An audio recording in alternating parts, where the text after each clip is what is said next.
biso ya wachana na mkemke boye na moko keba rege niveau tobimi penza o ebende tout ekota o GCP basi wapi wachana na mkemke wewe Lamborghini ekoti na mabele ekoti one lo oh ya mwana ça te mwana azobona na papa mwana obona na papa papa plus papa et de la papa donc on pas camarade vraiment assure on a ma preuve pour un concert à faire pour un concert à Cheta. Vous savez, on est tous gaulois, tous les artistes d'Abisso, et voilà.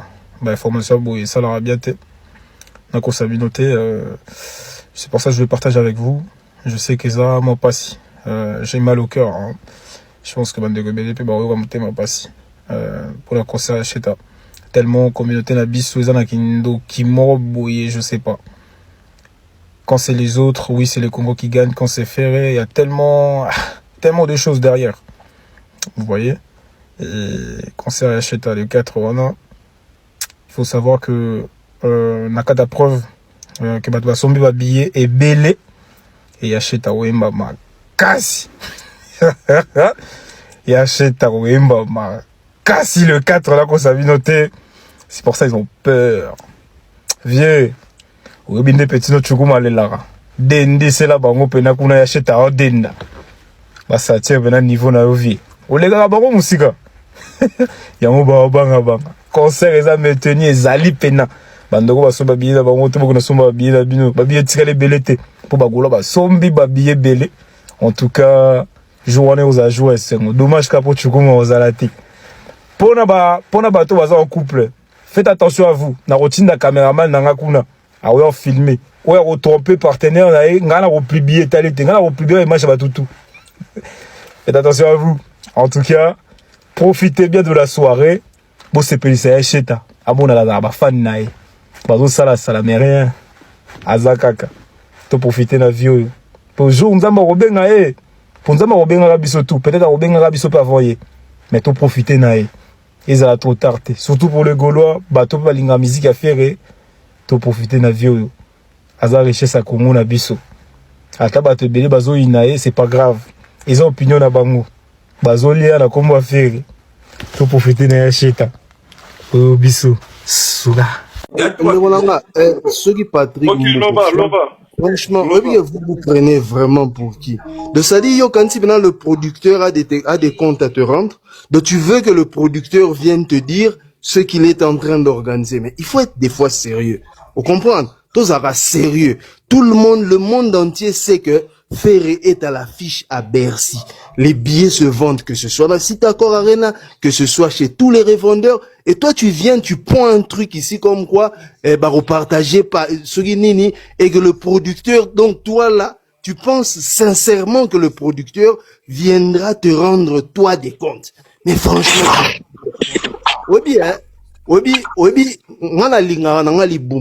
Liboumou sera vide à ça la signal. Mais lorsque la tête est vide et Tikaramuta exposé Bouzobana en public, franchement, tu penses vraiment que Massaï va venir commencer à te donner toi des explications?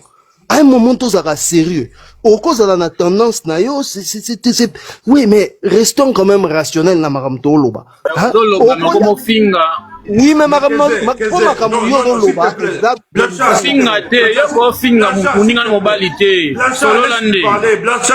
laisse-lui d'abord parler.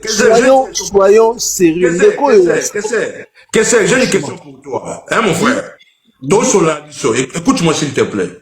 Si le producteur de famille communique, pourquoi pas Massaï aussi devait communiquer? Mais est-ce qu'il a des comptes à te rendre, toi? Mais il a des comptes à rendre aux fans. À rendre à qui? Il a ouvert, il a des billets qui sont vendus. À qui? À qui? Écoute-moi.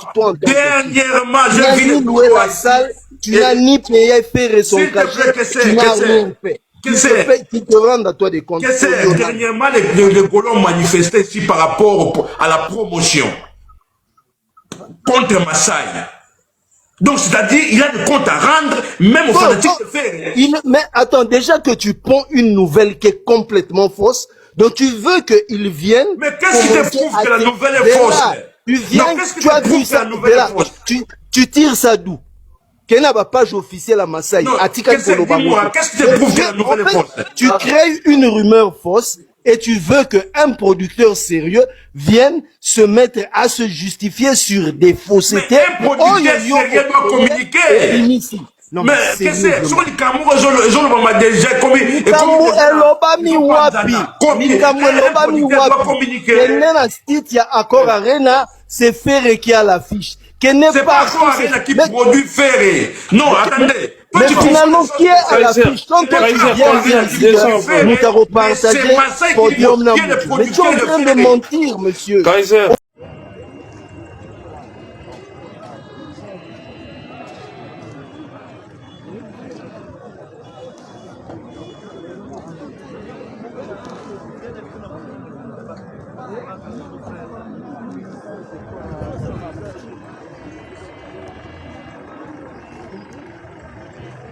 Soki tolobisi bino ki se Ferré Gola ndaza na bâton ya commande ya réussite ya musique congolaise boutiaka tembi.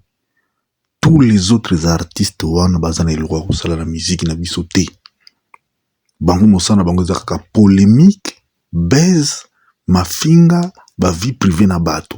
Nde bayaka kolobela kofingela. Soki otali en réalité baza na contenu te, baza na eloko ya kopesa bato te.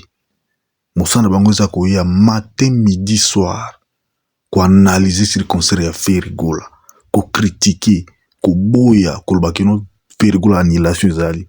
Mais baza na capacité koya ko yebisa basa ba démonstration ya ba nini, ya ba billetterie na bango, ba configuration na bango bazoaki. Eza ndenge nini. Mais balobaki te. Balobakango jamais anokeka anoke jour soki bango baza na baconcert baya kolobela bango baconcert bono concert na biso kozala boye billet eza boye balobakango te. Mais les seuls bato basalaka ngo na musique congolaise biso bagolois topesaka évolution na temps réel na babilletterie na biso tosalaka bacapture d'écran tofilmaka nani baécran na biso batelefone na biso ndenge nini évolution biso salema na bagolois o basombaka ba billet batindaka ba capture bozomona bo basombaki ya 50 azali o basombaki ya 120 azali o basombaki ya 90 azali o basombaki ya 88 azali bazali bato wana bazosomba bazolakisa biso ba billet. Mais tellement que de l'autre côté lokola bango bazana ba fanatique baza ba incapable bakoka kosala o biso bagolois tosalaka te. Bamoni ke soki bakontinue ko batiki Ferré Gola bongo tokozwa bango bakozwa sous place te bako perdre. Alors il faut bayaka ba boya Ferré, il faut bayaka ba finga Ferré. Rivani a annoncé que aza invité à Ferré Gola na Accor Arena.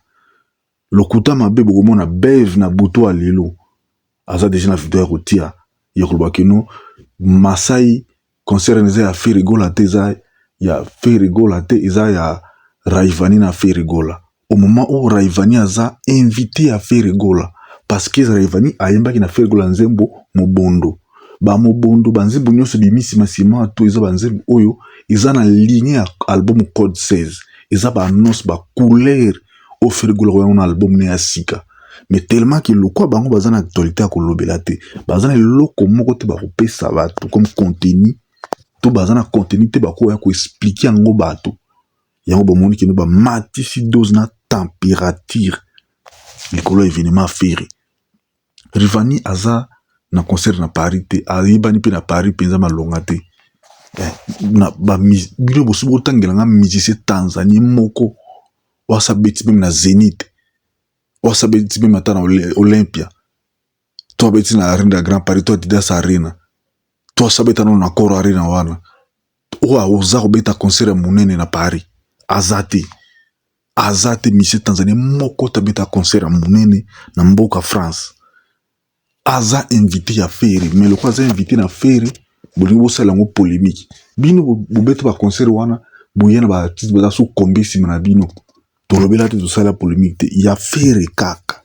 Mais moi je ne comprends pas communauté na biso congolaise oyo to sala ba vidéo to tira na YouTube o to lobela ba musicien na biso congolais to tiki siko makambo ndenge ezali to komi ko yana makambo mosusu to longoli na côté ya vérité to komi siko na place ya lokuta etongaka mboka te surtout za bato to lingi musique na biso vraiment il faut tout ça ba analyse ndenge ba ivoirien ba sala ba analyse sur musique na bango moto zo bima na tongo matina plateau à télévision au lieu où il a bato vérité yo li bato siko mensonge ou ko détourner oreille na bato ou détourner attention na bato ou détourner culture na biso parce que notre culture côté musique na za rumba les artistes oyo baza ko valoriser baza ko pousser toujours musique na biso rumba etika la regarder place nango ce sont les artistes où il faut tout encourager bango tout décourager bango te heureusement faire rigola azana matal d'acier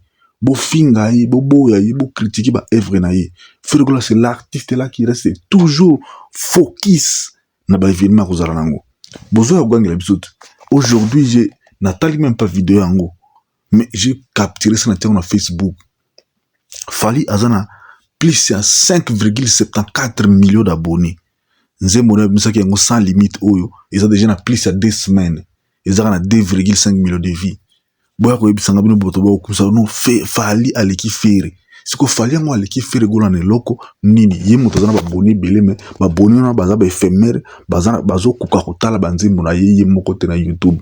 Soki ezalaki fere na zana ba abonné boy nde nzembo eza boy nde ba mission déjà c'est salami belé na wapi na YouTube wapi na ba TikTok na ba Facebook ba finga fere kino ba golo batala ka fere te ba golo ba langa Fali mais le bino nyonso boza focus sur makambo a fere gola ko arena bobosana ki bozana banzembo bobimisi bobosana ki bozana concert na Stade de France ya fere kakande eza na annulation ya bino exagément annulation kaka ba événement fere kaka yango nde ezalaka toujours ezalaka déranger événement moto mususu ko événement fale ezalaka déranger te événement relation ezalaka déranger te événement na nani berité ezalaka déranger te kaka ya fere lelo to comprendre bino ki boza bato ya lokuta c'est fere gola ou rien na musique congolaise.